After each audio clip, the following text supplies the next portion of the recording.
Type 2 diabetes is a multifactorial disease caused by a complex interplay between multiple genetic, epigenetic, and environmental factors. Recent studies have identified approximately 40 genetic variants that show genome-wide associations with type 2 diabetes.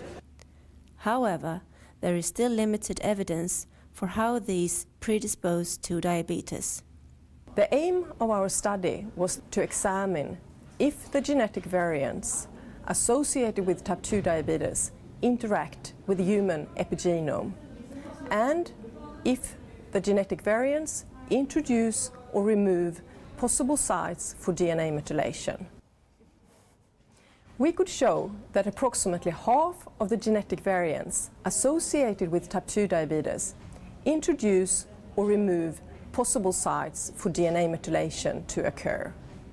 We could also show that all of these genetic variants affect DNA methylation in human pancreatic islets, the tissue where insulin is produced and secreted. Changes in DNA methylation due to genetic variation was also associated with changes in gene expression, alternative splicing, and insulin levels in the human pancreatic islets.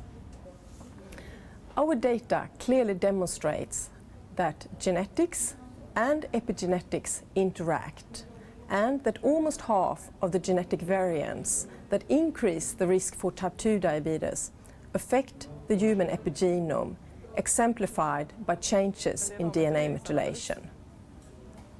It is not possible to change the genetic sequence.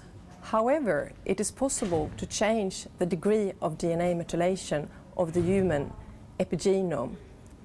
The next step will therefore be to test if we can reverse the risk for type 2 diabetes introduced by genetic variation by affecting the degree of DNA methylation in the affected positions.